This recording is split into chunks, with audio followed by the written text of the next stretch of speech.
Assalamualaikum warahmatullahi wabarakatuh. Hari ini saya akan mengutarakan apa yang saya pikirkan dan lakukan, serta apa yang akan saya programkan selama sepekan di minggu pertama menjalani pendidikan calon guru penggerak. Pertama-tama saya akan sedikit bercerita tentang perasaan saya. Saya merasakan banyak sekali manfaat dari mengikuti program ini. Bahkan bukan hanya dalam diri saya saja, melainkan orang lain, utamanya peserta didik saya. Sejak saya mengetahui tentang pandangan pendidikan menurut Ki Hajar Dewantara, saya mulai langsung mencoba menerapkan dalam metode pembelajaran saya dan mendapatkan respon baik dari peserta didik saya. Hal ini yang membuat saya termotivasi untuk belajar lebih jauh lagi. Ada kalimat yang diutarakan oleh Ki Hajar Dewantara yang membuat saya menjadi semangat. Saya membaca modul dan menemukan kalimat seperti ini. Berkata, apapun yang dilakukan oleh seorang itu harus bermanfaat bagi dirinya sendiri, bermanfaat bagi bangsanya, dan bermanfaat bagi manusia di dunia pada umumnya. Hal ini yang membuat kekhawatiran saya menjadi suatu pemikiran yang positif. Sebelumnya saya merasakan khawatir dan ragu saat dijelaskan bahwa selama proses pendidikan calon guru penggerak ini tidak mudah, cukup berat. Dengan setiap hari kita dibebani dengan tugas-tugas. Akan tetapi saya teringat kembali dengan kalimat yang diungkapkan oleh Ki Hajar Dewantara, dan saya meyakini bahwa apa yang sedang saya lakukan sekarang adalah sesuatu yang pasti akan bermanfaat, bukan hanya untuk diri saya sendiri, melainkan untuk orang lain dan bangsa. Mendapatkan kesempatan belajar untuk membawa perubahan yang lebih baik ke depannya, kenapa tidak? Akhirnya, di situasi mulai merasa bersemangat dan menjalani setiap tantangan yang diberikan selama pendidikan yang baru berjalan seminggu ini. Semoga saya bisa berbagi dan apa yang saya bagikan dapat bermanfaat untuk lingkungan saya dan lingkungan yang lebih luas. Pada awalnya belum ada bayangan dari saya tentang apa yang akan saya lakukan. Saya hanya membayangkan saya akan mempelajari modul dan mengerjakan tugas-tugas. Namun, saya mulai mendapat pencerahan ketika mengikuti lokakarya perdana. Di sini kami diinformasikan oleh pengajar praktik, yaitu yang terhormat Ibu Radiah, SPD. Alhamdulillah, beliau adalah orang yang sangat ramah dan baik hati. Beliau menjelaskan bahwa kami akan melakukan proses pendidikan selama 9 bulan yang terdiri dari pembelajaran daring dan pendampingan. Pembelajaran daring berlangsung selama 6 bulan dengan 3 paket modul yang wajib dipelajari, dan pendampingan sendiri terdiri dari kegiatan lokakarya individu yang akan dilaksanakan setiap bulan selama 9 bulan. Pada kegiatan lokakarya perdana ini, kami memulainya dengan memperkenalkan diri menggunakan teknik flashback, permainan apa yang dimainkan dari dulu hingga sekarang. Setelah perkenalan, saya dan rekan kelas lainnya diminta untuk menuliskan harapan dan kekhawatiran selama proses pendidikan guru penggerak, menyusun strategi agar harapan kami terpenuhi dan kekhawatiran kami berkurang. Kemudian pengajar praktik menceritakan kepada kami alur perjalanan pendidikan calon guru penggerak. Selain itu, bisa memberikan bayangan apa saja yang akan saya lakukan selama proses pendidikan calon guru penggerak ini kepada kepala sekolah, yaitu Ibu Tizalihah, yang pada saat itu juga ikut hadir sebagai pendampingan saya. Karena kolaborasi dengan sekolah, khususnya kehadiran beliau sebagai pendamping saya diharapkan akan terjadi sinergi yang baik antara calon guru penggerak dengan pimpinan.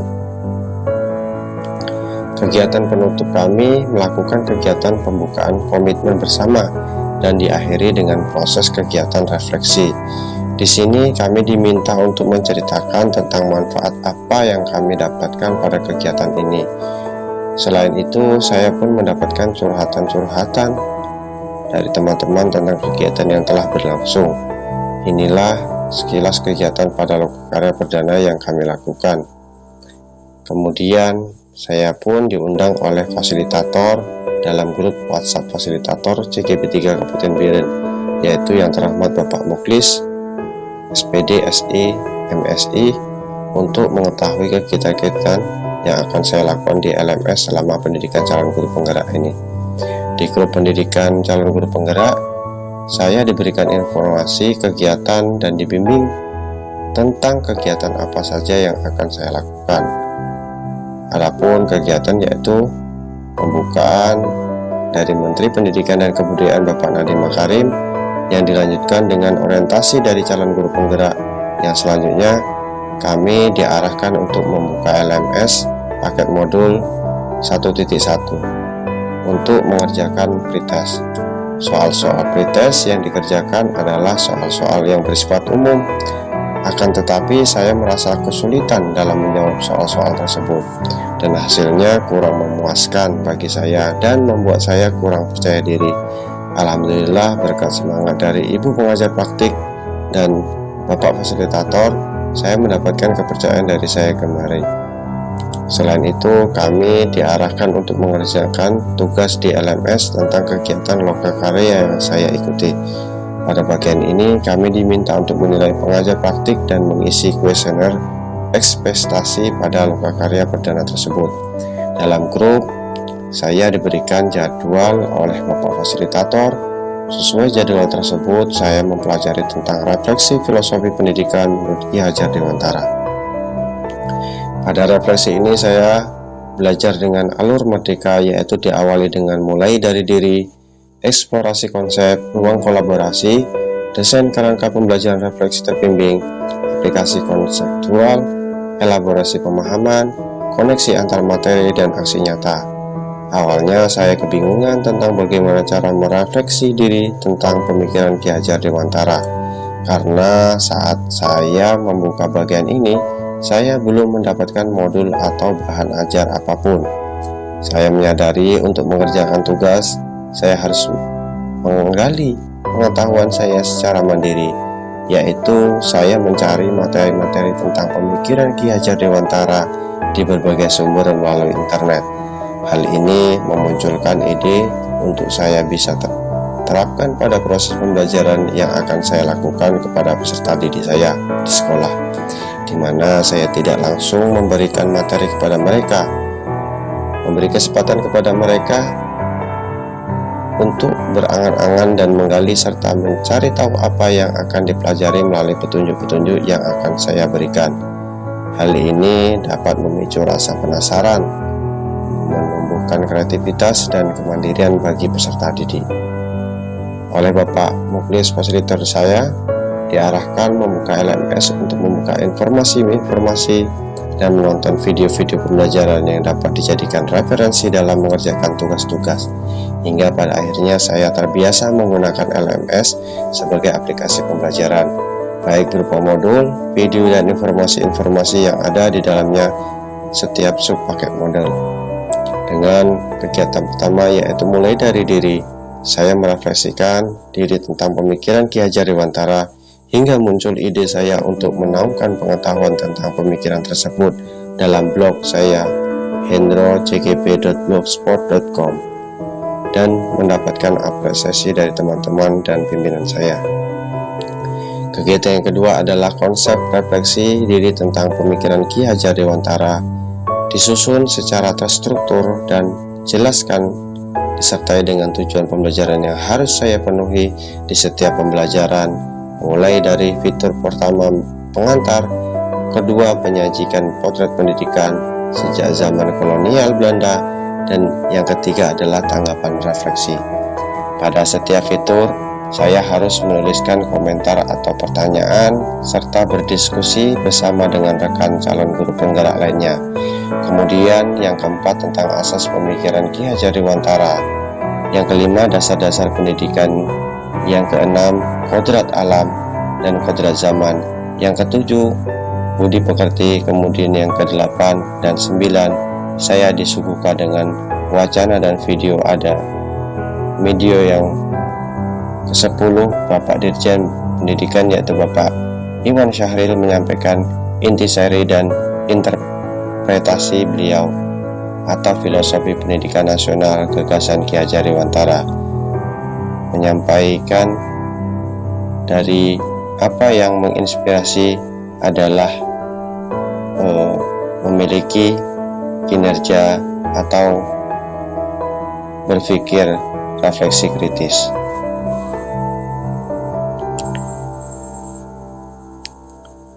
Pada tahapan refleksi kritis ini, saya diharapkan untuk membuat video atau audio yang isinya adalah refleksi kritis kami tentang intisari pemikiran Ki Hajar Dewantara tentang pendidikan.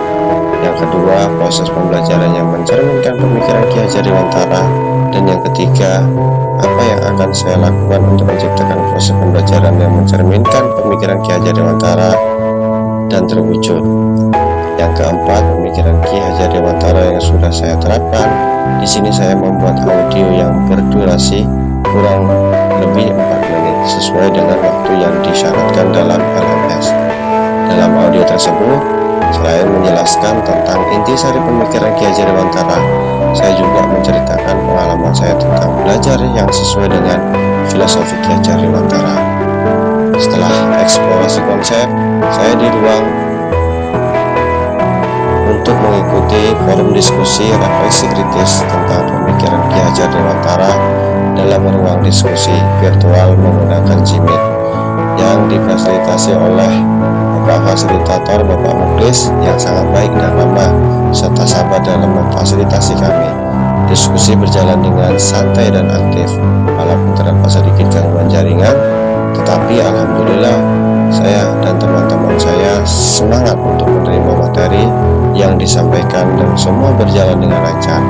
Kami juga saling sharing pengalaman bersama Bapak Fasilitator, serta setiap komentar dan pertanyaan-pertanyaan kami selalu direspon positif dan diberikan motivasi serta semangat oleh beliau. Tidak lupa saya mengucapkan terima kasih kepada Bapak Muklis selaku fasilitator dan Bu Radiah pengajar praktik, Ibu pimpinan saya serta rekan-rekan seperjuangan atas kerjasama selama sepekan ini. Semoga apa yang telah kita pelajari bermanfaat bagi diri kita, lingkungan, bangsa, serta mendapatkan berkah dari Allah Subhanahu wa Ta'ala. Sekian jurnal minggu pertama yang cukup singkat dari saya, lebih dan kurang saya mohon maaf. Assalamualaikum warahmatullahi wabarakatuh.